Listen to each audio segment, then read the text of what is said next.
We're live here at Osho Lila, in the heart of the Dorset countryside, where the weather is still really sunny and warm.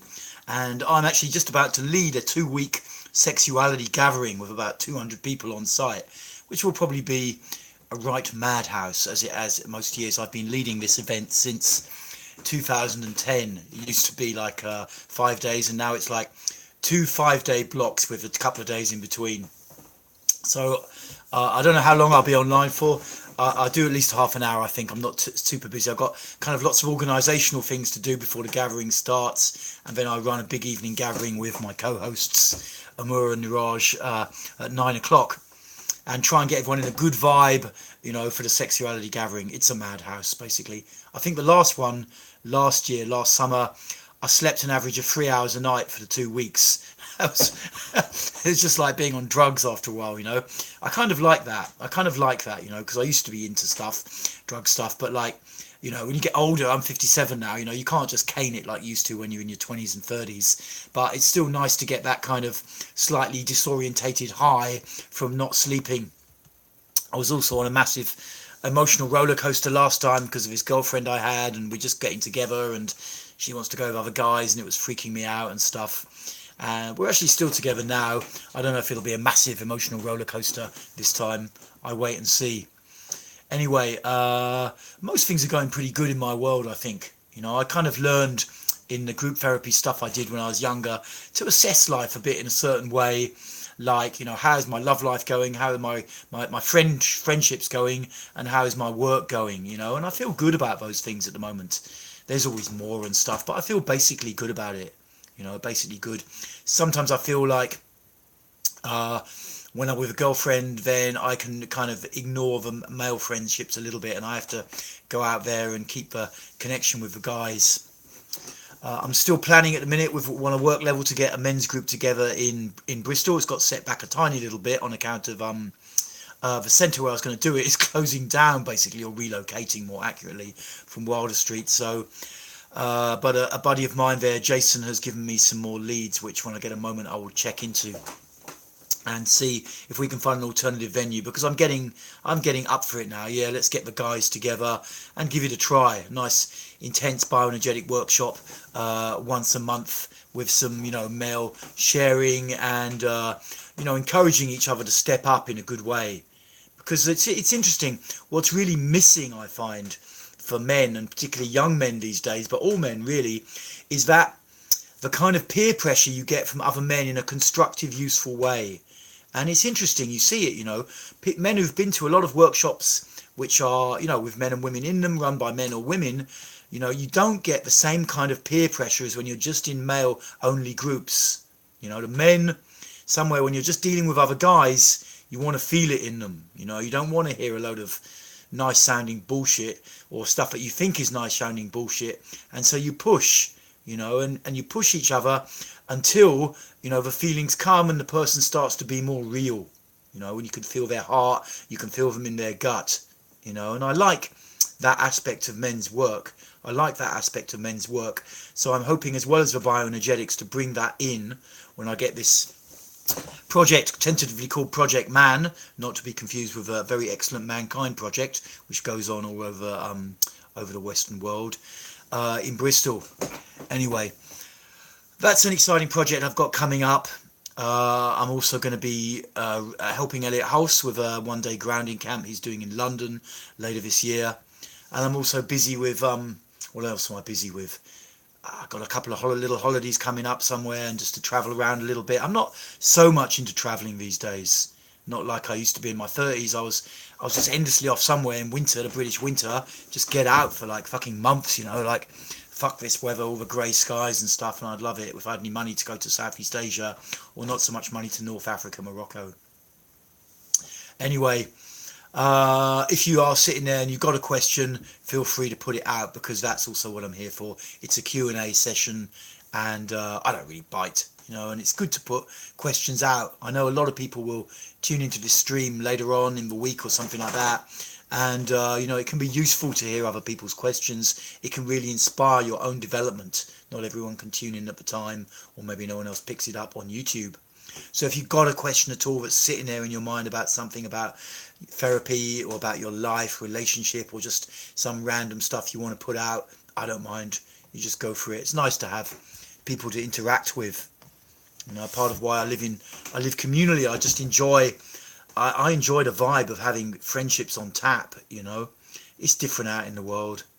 I've been chatting a bit today to some people who are friends of mine who are living now in Brighton, which is, if you know the UK, it's a great city. You know, it's vibrant, it's alive, there's loads going on, but they share about all the dramas they also have, you know, creating friendships and new friendships, getting enough money to stay living in a modern, vibrant city. You know, it can cost a fucking bomb, basically. So, if you've got anything you wanna contribute, then feel free to stick it in. I'm still also, what else am I doing? I'm still trading my crypto a little bit. I don't really trade. I'm just on one or two platforms that pay off daily, which I'm quite enjoying. It's making me a bit of cash, and it's nice to have a bit of cash sometimes. There's a part of me, when I started to do bioenergetics really big time about 3 years ago, working on myself a lot initially and really wanting to take myself to the edge with it, I started to want to trade stuff. You know, it's curious. I never really had the urge before. I was brought up in Essex, which, if you know the UK, is kind of the equivalent of New Jersey in America, you know, where people want stuff, you know, they want money, they want visceral symbols of wealth, you know, the BMW, the blonde girlfriend, and the, you know, 6-figure salary and all this kind of thing.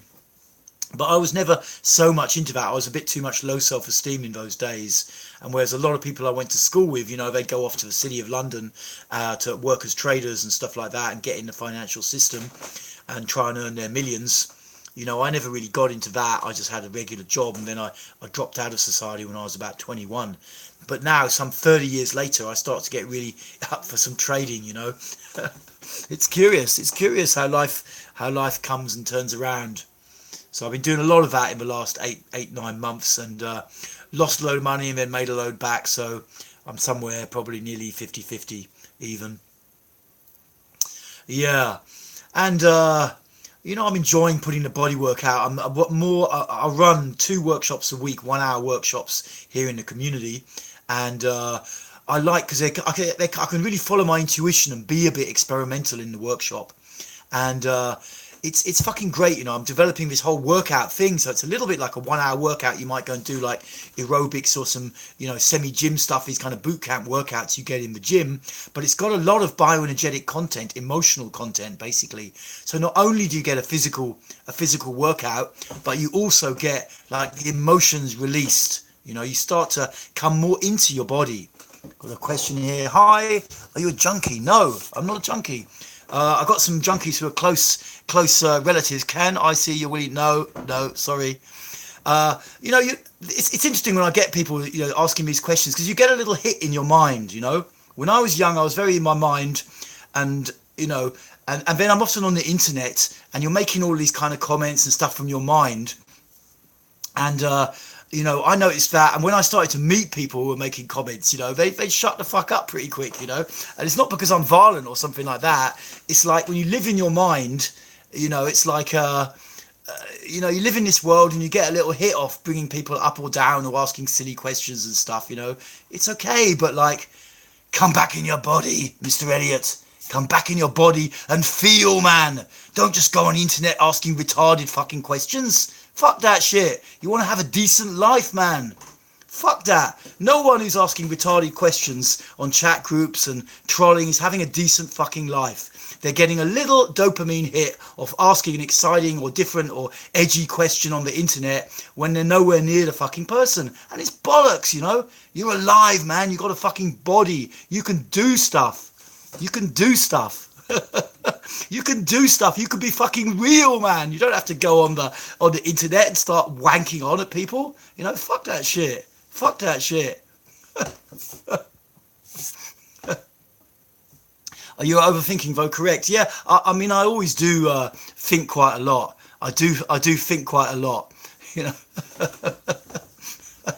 And you know, I always kind of got in trouble a lot when I was younger. You know, but I never really got into a lot of violence. You know, I've been done for things and stuff like that, and with the cops and that, but I never got into a lot into violence, and even though I really stretched out on a limb, and people that knew me said, "How the fuck haven't you been put in prison or beaten up, senseless? You know, baseball batted." Somewhere, some presence or something looks me over, or I can feel into situations where I can take the piss, and feel into situations when I can't. And here, when people come like this, you know, you can just come back. It's a fucking laugh, you know. I mean, anyway, any spinal decompression bioenergetics. Spinal decompression. Interesting. I mean, I don't really know what that means. I don't really know what that means. I don't really know what that means. So you could explain that to me, and I can have a go at answering. I mean, what I notice when I'm doing the arch position in bioenergetics is that you can easily, I can feel the spine lengthening, basically. Or that's the sensation. I don't know medically if it's really happening, but when you're in the arch position, it stretches the spine as you lean over, you lean over, you know. And so there's a general sense of it starting to straighten out, or something's moving from the lower back all the way up, really. So you could give that a try. I know some people do things like, I don't know, it's not really bioenergetics, but you can hang by your legs and feet and stuff like that, you know. You can do that, but I don't know if that really works. You've probably heard of that kind of thing. What I would say for spinal lengthening, most decompression exercises are passive. I don't know much about it, so I don't want to go and seem like I'm an expert when I'm not an expert. But I know when I do the bow and the arch, and the bow in particular, often there's a feeling that my spine is stretching out a little bit. You know, not like centimeters or something like that, but a tiny little bit. And there's a feeling of more space around my back. You know, that's a good feeling.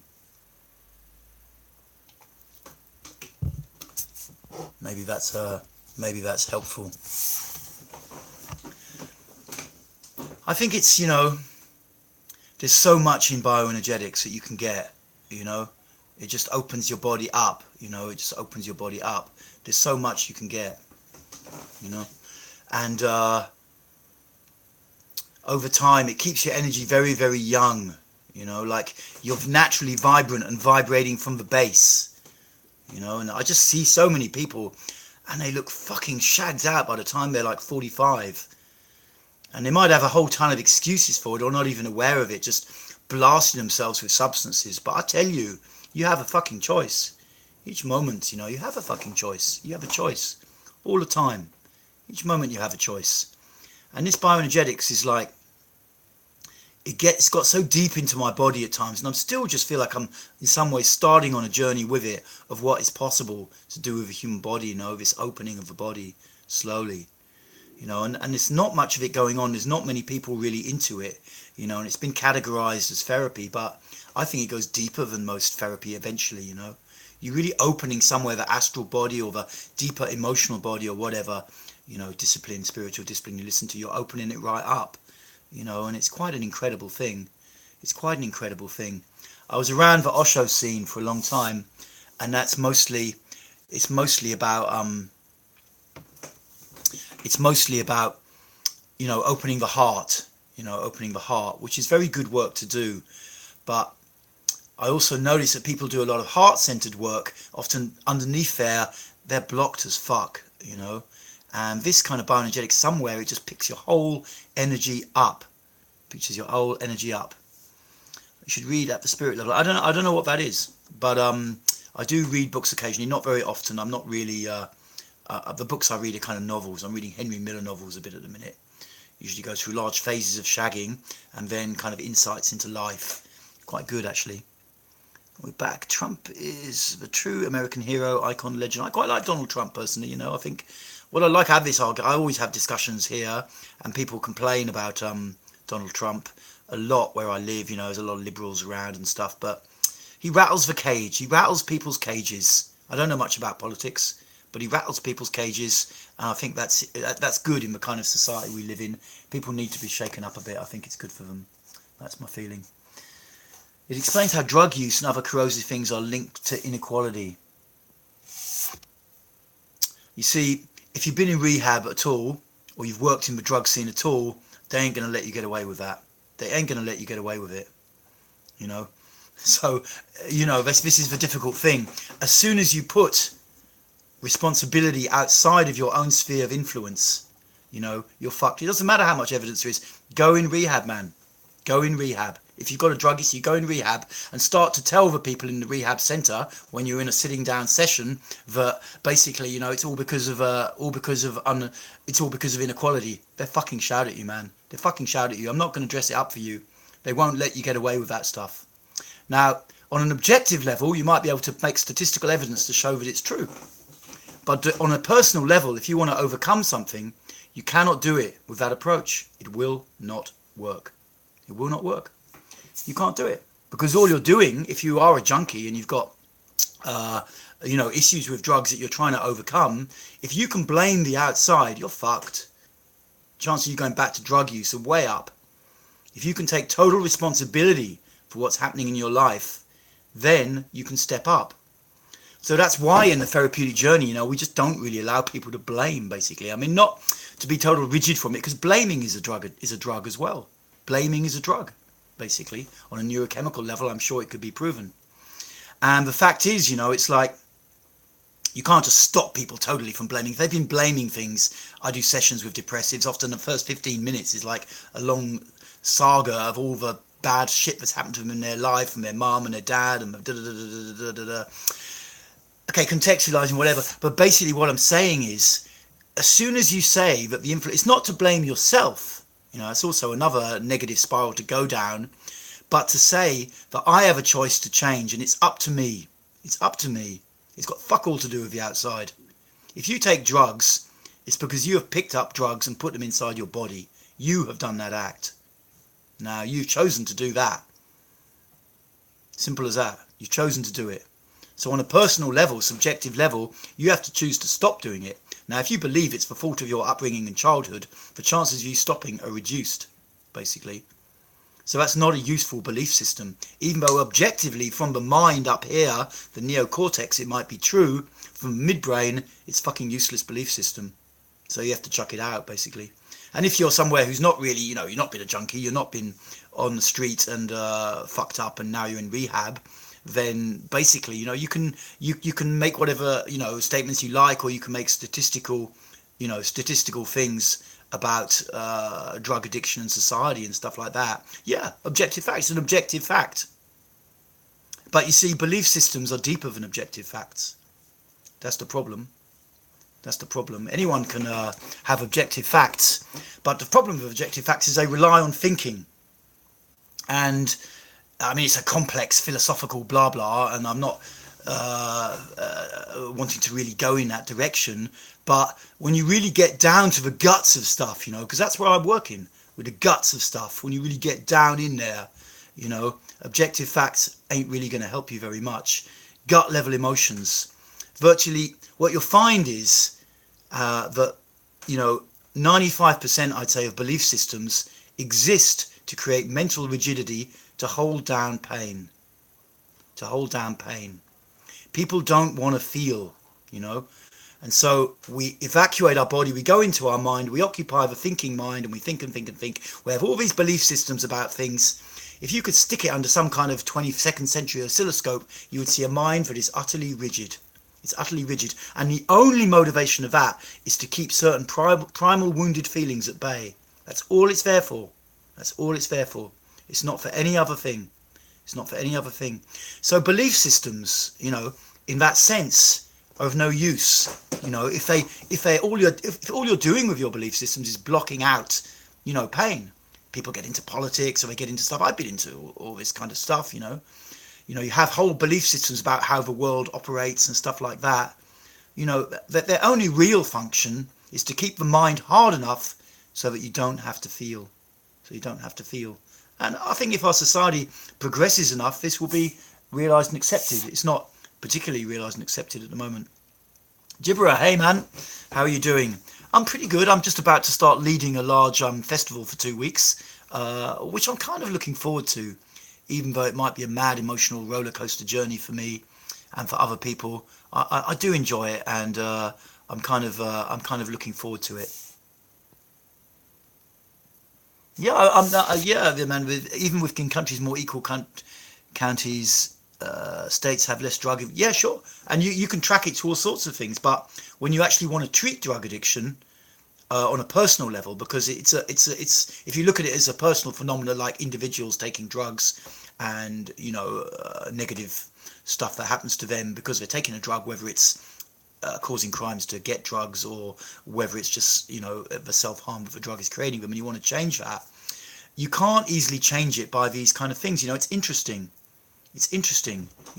Like they've done, a lot of studies where when I was young, the dominant belief was poor people were more likely to be criminals, but it doesn't, I don't know, it doesn't really seem to work. It's like I came from like a little bit nearly the middle classes or something like that. I was an adopted kid and all of that, but I don't think many of these, it all comes down finally to individuals taking personal responsibility. The whole world does. I think we're in a phase of that now. It's not really about politics. It's not really about anything on the outside, You see, it all comes down to you.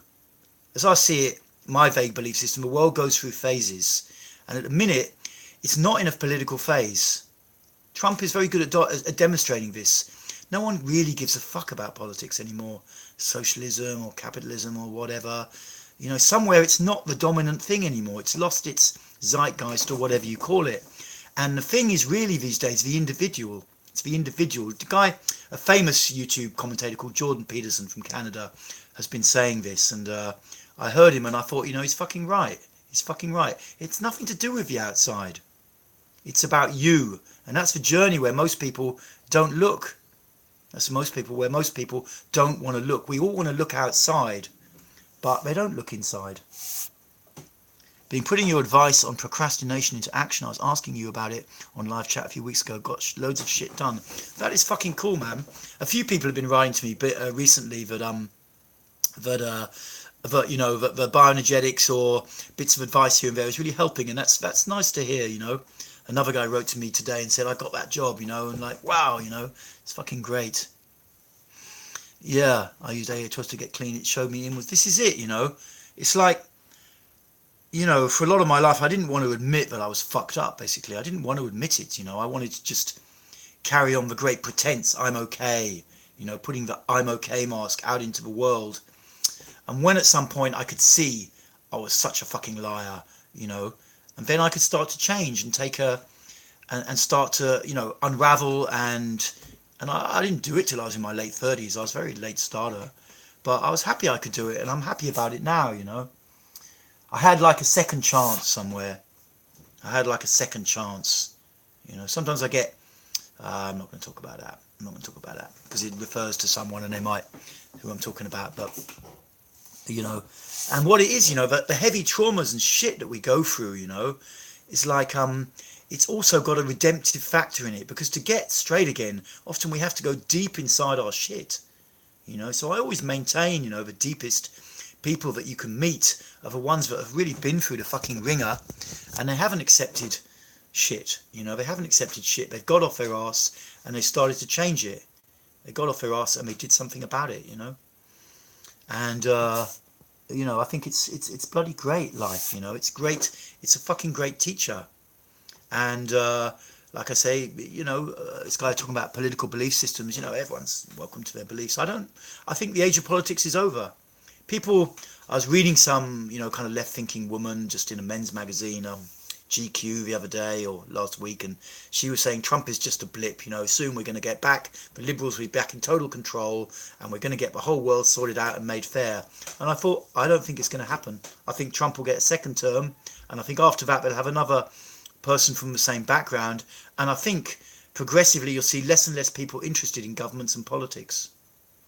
It's all a bit conspiracy stuff, but I'm into the cryptocurrencies a bit and that, and they're not far away from being able to take over from regular currencies. Maybe it takes another 5 years. But at that point, Google announced they got their own coin. Amazon got their own coin. If governments aren't running money anymore, no one gives a fuck. No, who's going to give a fuck about governments? Off to darts. Oh, that's cool, man. Play darts. Are you Dutch? Dutch love darts. Your exercises are great, but you are crazy. No worries. No worries. I'm a bit crazy at times. I hope you have a good game of darts. I guess you're Norwegian. I see there. Yeah, so English. Okay, so it's exciting to see the world now. There's a part of the mind that always wants to figure out how the world should be. It's this kind of arrogant part of the mind. How the world should be is like this, and it just gets challenged, and it's good. Yeah, take care, man. Have a good game of darts. I guess you go down the pub for it. I've never been a huge dart player. I used to play pool when I was younger, and that was good fun. So if anyone's got a question of a therapeutic nature or anything like that, then feel free to put it out. Feel free to put it out. Finally, we can only be ourselves. We can only be ourselves, and it's great. It's great because there's not really so much of a limitation to that in a way. There's not really so much of a limitation to that in a way.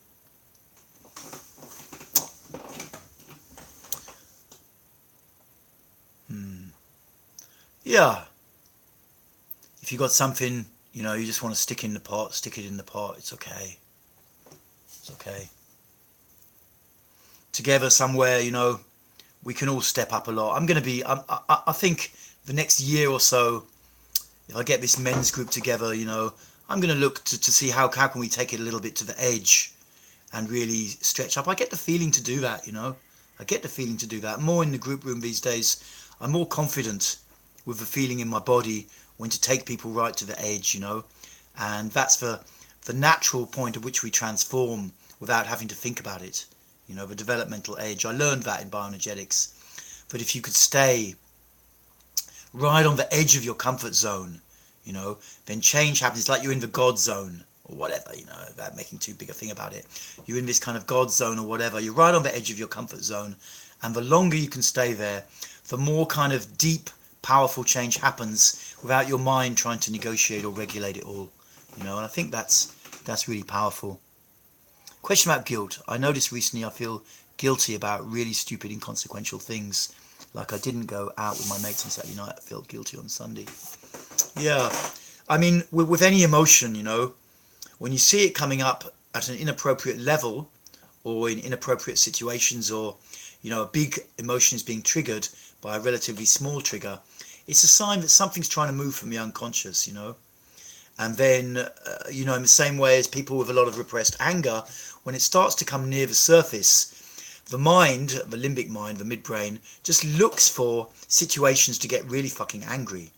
And if guilt is coming up, it'll just look for situations to try and get this guilt onto the surface.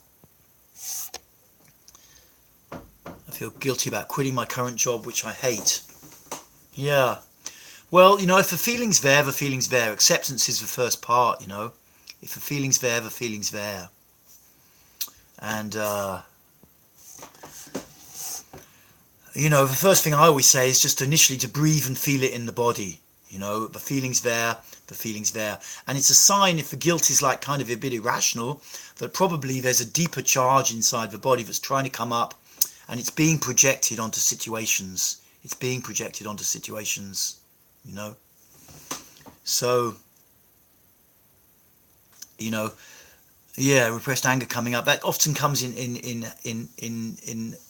hand in hand with it, So it's good to feel it, but then of course you ideally don't want to be acting on it too much in the situation where it's getting triggered, if it's only a low level trigger and you're kind of going into DEFCON 1, So ideally feeling it, if you can do some release work, like even Osho dynamic meditation is great. I did a little video on that before, and there's a lot of videos about that out there. Even that's great. If you can do any stuff like that, then that's really, really useful. It's really, really useful. It helps to move it, but the bottom line is just to feel it. The bottom line is just to feel it. And even though, you can have judgments about the feeling being there, the feeling's there, the feeling is there. So that's always the first step, to accept, to acknowledge that the feeling is there. And it can be quite a powerful step to talk about it like you're doing now. It's great, or to find other people you trust to talk about it, somewhere that seems to help as well. You know, sometimes in my relationship I'm feeling really abandoned or fucked up about the lowest little thing, or feeling like she's going to leave me or whatever, and you know, and it can be really helpful to share it, if not with her, with someone else. It kind of takes some of the kind of stigma out of it in some ways, you know. And then the feeling can more easily move. I nearly went to DEFCON 1 on the kit I use at work. Fortunately, I work outside and can swear and scream and rant, scare some passers-by, yeah. Yeah, that's it, you know. I mean, we're holding so much feeling inside, and even when you get the charge from all the old feelings out, you can still be pretty reactive, you know. I'm pretty reactive at times, and sometimes I need to come back. You know, as a guy on the stream just 20 minutes ago, he's kind of taking the piss a little bit, and I'm reacting, you know. I can see I was reacting, you know. I was reacting. Underneath, I'm hurt a bit, you know. I'm hurt a bit, you know. So it's good to come back, you know, when you can come back and see it, you know. And, you know, and not beat yourself up for it, but to really be with it, you know, just to give yourself space to be with the feelings, But certainly, you know, when I started to live communally nearly 20 years ago, I mean, there'd be some reactions, you know, me and other guys and women, people freaking out full on, because suddenly you're living all real close together, and you're used to having a lot of buffers and gaps and insulation around you, and then suddenly you're like hurled into this environment, and everyone's shagging each other, and God knows what's going on, and emotions are being stirred up to the fucking edge, you know, right up to the fucking edge and spilling over. But it's also a very developmental environment to be in that much emotion, you know. You come to learn about yourself and understand yourself on a very deep level. So, you know, it's being able to stick with it and finding a good way through. The sharing definitely helps. Feeling it definitely helps. Some level of release definitely helps. And when there's a lot, you know, look what you can do to take yourself into a workshop space and really get some good screaming and shouting done, you know, so that your own awareness can deepen, deeper than the charge. We have to get the charge out. A lot of people go through life with an immense emotional charge locked in their system, and they never really even become aware of it in a way. You know, they just carry on stuffing themselves with food, or becoming more rigid, or adopting more and more ritualized behaviors to cope with the huge charge inside, you know, but they don't actually aware of it at any time. They just know that they just love eating, or they love drinking, or they love all their ritualized behaviors that they've got that they have to do all the time. They're not even aware there's massive charge inside. And sometimes when you're in the charge, you know, and you're really feeling the depth of emotion inside of you, you want to be like one of those unconscious guys somewhere, or unconscious women somewhere, who's just drifting through life and stuffing themselves with stuff to not feel. But the reality is, you know, you've got to say, yes, there is a charge inside, and it is coming up, and that's actually a healing journey, you know, and it's actually good. Yeah, I know it feels like fucking shit sometimes, you know, really. Do you know anyone doing workshops in Scotland? I haven't made it up to Scotland to run any workshops. I've got some buddies up there. There's a little gang of Scots, and slightly different people from Edinburgh or Glasgow, who come down to the centre here and do workshops, because you can fly from Edinburgh into like Bristol for like pretty cheap, and it's like 55 minutes or something like that. Actually takes quite a lot longer to get from Bristol to here. But I don't know anyone. I was actually trying to encourage a Scottish guy I know to get off his arse, and I won't mention his name, don't worry if he's watching, and get off his arse and start to lead stuff, because I could see he could. But something you often see with the Scots, and the English too, they get stuck in this low self-esteem thing, you know, when they actually could really step up and be fucking awesome. They choose to keep themselves small and carry on complaining about the small things. It's not just for Scots, but sometimes I see it, because there's a fierceness and a potential, I think, about Scotland that's immense, but somewhere it doesn't quite get tapped into, you know. And I don't know that I'm the right person to talk about it, because I'm not Scottish myself. I'm only half English, but I'm not Scottish. And but nevertheless, I see it in the Scots, you know. They got this fucking warrior mentality somewhere, but they seem to so easily become more like a drunken kind of bum or something, you know. And it's like, it's fucking sad, you know. It's fucking sad. So, you know, I hope you don't mind if you're Scottish me saying this, but it is somewhere a waste of some people who really can be a warrior race and really get up And you see Scottish people who are really powerful and successful out in the world, you know, Scottish businessmen and stuff. And of course, often they leave Scotland and go to the States or wherever, you know, to make it big, you know, and to keep their vision going, because everyone around them just wants to drag them back down into the fucking council estate schemey mentality that they come from, you know, and it's hard for them, so they need to get out of that environment. I totally understand. But if you ask me, the Scots have got huge potential, but it is not easy getting them to step up and really take it on, start to hold space and do stuff. I know a guy who does, James Stevenson. He's running stuff, and I think he's in Edinburgh. And you know, like I said, I know other Scots out there who are doing stuff. They're not really doing stuff, but they like to come for the work. Well, I think the next step for quite a few of them is to start in Glasgow or Edinburgh, really putting on little workshops and stuff. But they haven't got it together. Oh, next time I see this guy who I'm on his case a little bit, this Scottish guy in Glasgow, I say, look, man, I've got people from Scotland. They want to go to your groups, man. You're just sitting around drinking your fucking purple tin or whatever. You know, what the fuck are you doing? You know. And anyway, I learned these terms like purple tin or schemy from reading Irvine Welsh. You probably know who broadcasted a lot of Edinburgh slang out into the world. I love Irvine Welsh. I just read his last book. I think the last two books have gone off the boil a little bit, personally. They've gone a little bit formulaic for me. But I think he's a great fucking writer. Really, really great writer. Okay, so I'm going to do about another 5, maybe a little bit more minutes. If anyone's got a question you want to put out, then just go for it. Just go for it. Yeah, the next step for a lot of guys who have been coming to workshops is to step up and start to really lead shit, you know, because the fucking planet needs it and your fellow countrymen need it. Your fellow countrymen need it. So if you're getting into the bioenergetics, I'm hoping to get a book out in the next year, and I'm hoping to get some proper training courses going so people can learn some basic exercises they can teach and getting it together.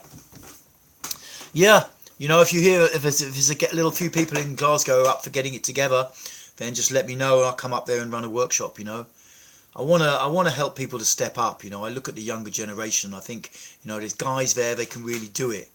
Over in the States, like, you know, I know a guy, Elliot Halsey's very famous on YouTube, you know, and we Skype called a couple of times, and he's getting up and, you know, getting people's asses moving, and it's fucking great, you know, getting on the young men's cases to say, hey, start to take a position, do more. I know another guy, Jason Capital, he's more into the kind of earn a ton of money and get a beautiful girlfriend kind of thing, but he's also an awesome guy. He's an awesome guy. I know him a bit personally, and we chat a bit online, and he's an awesome guy, and he's doing his thing to get young men together and step up.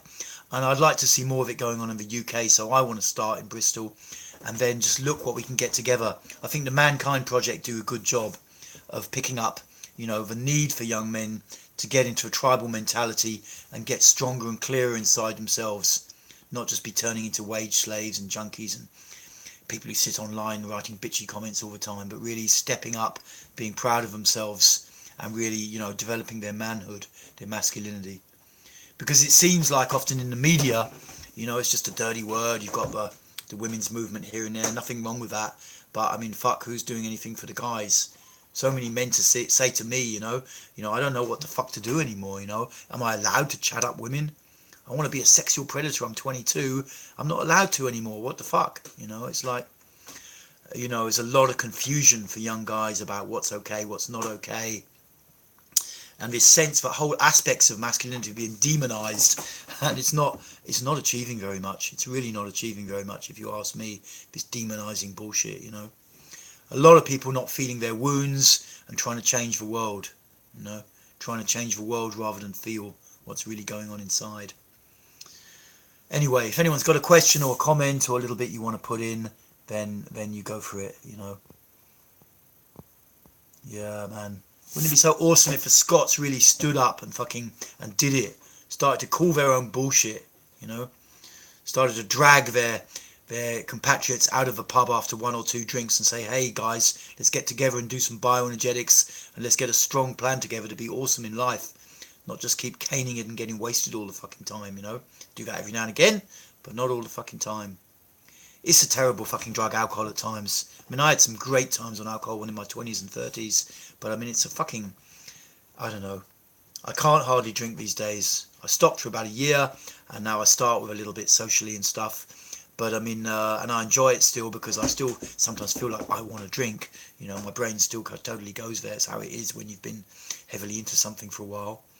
But I get a hangover on one fucking pint now, or 1.5. I got a fucking hangover the next day. If I have a pint one night and a pint the next night, I got a fucking hangover the next day. It's like, shit, you know, shit. I wake up with this kind of depressive murk around me, and I need to, you know, I move my energy and do stuff, but it's still there. It's fucking scary, alcohol, you know. It's like, and it's also a fucking, I've had some amazingly good times with booze as well. Mostly though, because I was so shy growing up as a kid, I didn't really dare to do crazy stuff, you know. Alcohol has made me do more stupid stuff than any other drug. Yeah, I've done some pretty stupid shit on alcohol. Pretty stupid shit. Got on top of a big building 5 stories up once in Kentish Town, I remember it, and started screaming at people in the street. I think largely to impress my girlfriend, who'd been accusing me of being a wimp recently or something. I can't remember. It was a long time ago when I was a punk. Yeah, and of course alcohol, you know, you get this kind of feeling like you're invincible or something, you know, and that's usually not a good feeling to have in most situations. I just used alcohol because I was shy, and I thought if I drink alcohol, maybe I'll get a girlfriend. That was the level of my reasoning, and I continued with that kind of belief system and behaviour for something like 20 years basically, and it never fucking worked. I mean, I did have girlfriends occasionally, and maybe alcohol was a part of it, but it was more a way of me avoiding, you know, the realization I'm really shy, fucked up from my childhood, and struggle to meet women except when I'm half wasted, you know. So yeah, and I just look at a lot of people's lives, you know, it's just so based around alcohol through the best years of their lives, as they call it, and it's like fuck, you know. And you can go down the route of blaming, but that doesn't really help anybody either, you know. It's a slow gaining of awareness, and then we can pull each other up, you know. If I be lifted up, shall lift others up unto me. Book of John, I think. You know, it's a great saying. It's like you got a responsibility somewhere when you've managed to pull yourself up out of the shit. You know, you got to start helping other people to pull themselves up out of the shit, and just keep trying. You know, it's the next step up, and it requires commitment. You know, and that's a defining quality. You can work on developing it, but I see that in my own life. You know, I'm not the best looking guy in the world. You know, I'm only 5'7" tall, 5'8", something like that. I haven't got a super fit body or anything like that, but I can, you know, get hot looking girlfriends and have a great time. You know, I can. It's about commitment. It's about commitment. It's not about what you started with. It's not about what you started with. It's whether you can commit to a course of action and just keep going, even if you have to be a bit fucking mad to keep going. You know, at times, because we live in such an unsupportive culture, sometimes you need a bit of madness to keep going. If you just follow the herd, and the herd's all saying, no, mate, you know, you're going to end up saying, no, mate. And then you can't move up. You can't step up. So sometimes you need whatever, you know, we don't live in such a supportive environment, particularly for the guys. You know, for women, it's a little bit different. They more easily see their vulnerability and admit it and get the support they need from other women. I see that working as a workshop leader. And for the guys, we're brought up in a culture where you just got to keep the mask on and pretend everything's wonderful, you know. It's fucking bullshit. They're not, you know. I know guys who are 6'5" and who are good looking as fuck, you know. And often their lives, when you get to know them well, are fucking grim. I mean, of course, they come to me because I'm a therapist, you know. But it's also the case, you know. They're not having the awesome life that it looks like on American TV or whatever, you know. They're just not, you know. And most young people are not having a particularly good sex life, in my experience, you know. It's a lot of groping around and borderline abuse and bullshit and lying, you know. It's craziness. Okay, I'm going to give it another couple of minutes, and if you've got a question or comment, please feel free to put it out. I'm running this sexuality gathering here at Osho Leela for the next 2 weeks, so I don't know if I'll be in town in next Tuesday. I made it today, so I can probably make it. I like to keep it up, as I say. And yeah, you know, any questions you got. Bioenergetics is great. The other great thing, speaking about keeping it up, about bioenergetics, is you start to get really fucking horny sometimes, you know. I think in a lot of the early days, people would just come to these intense group therapy and bioenergetics groups because everyone would be so horny, you know. They would just shag like fuck the whole any spare opportunity you got. And it was kind exciting for me because being a horny guy who was very shy, I felt like I was in a no-win situation because all of the women were not interested in me, and I was just left with this incredible horniness and having to wank a lot, and like. And then you'd start doing these workshops, and by about the first, everyone would be going through the night on the first night, and then and there'd be breaks every now and again, and everyone's energy is right up, and the women are all horny as fuck, and all the kind of barriers start to break down, and people just have a good time with some sex. It's a little bit different, the therapy scene these days. There was a guy working like that not long ago, but it's a little bit changed now. I remember doing workshops and all sorts of crazy shenanigans going on, and in a way that was part of what pulled me to the workshop. I did want to change, but also the amount of casual sex going on was quite exciting as well, if I'm honest. And I guess it's not such a draw in the workshops these days, or people come to tantra groups. I know a lot about tantra, and they often may come hoping for some casual sex, but it often doesn't really manifest so much. Therapy groups were probably better for the casual sex, but again, it's not so professional to talk about it in this way, but it's also an aspect. It's also an aspect of it. A very famous therapist I worked with for a long time said, "I know you guys all come to the workshop to fuck, but I'm determined you're going to do a bit of therapy in the meantime. You've come here and you're going to do it, And that really, I thought, fucking hell, he's really honest. This guy, he's really honest. Anyway. Sexuality is such a great learning, hey? Who hasn't got trips? I'm going to give a big speech about it in about 2 hours' time in this gathering to try and get people plugged in. Not a boring speech, but an exciting speech about sex and sexuality, which makes people laugh usually. And it's such a great learning, because people need to have more sex and to get learning from it, They get married age 19, fuck, come out of it when the kids have grown up and then start the developmental work. It's okay, but I mean, shit, They always used to say youth is such a great thing, shame to waste it on the young, but sex also is such a great thing, and it's kind of wasted on young people in the sense that the culture we're brought up in is not really giving them the information and the opportunities they need, Basically, in England, in the 80s and 90s, you got utterly wasted and you shagged someone, and if you weren't utterly repulsed by them the next day or so hungover you could barely speak, then you might embark on some kind of ill-fated relationship for a short while. I mean, it's just totally unconscious, but that is the culture we're living in, and it's still quite like that when I go to a city on a Friday night. Everyone's out there wearing not very much and caning it like crazy with the shorts, and later on get off with someone and have a shag, and it's okay in a way. It's okay in a way, but fuck, you can do a lot more with sex and sexuality. And as a guy, you can develop your male side, the part that can just turn women on in close physical proximity. It's fucking sound. And you develop sexual stamina. When I was a kid, they had this story when I first went to work, everyone was saying, like, for men, your sexual height is at 18, and I was about 19 when I heard that story, and I thought, well, fuck that, I thought, shit, so I'm over the hill already, and I was still a virgin at 19. I thought, fuck, that's really, really bad, and for women, they said it's at 35. I thought, fucking bitches, God, but like, it's not true. I'm 57 and I can still have a fucking great time in bed, better than ever, really, and it's for bioenergetics. The more you come back in your body, it doesn't fucking matter if you're 85, I know guys in their 80s who's shagging away like crazy, still shagging away like crazy.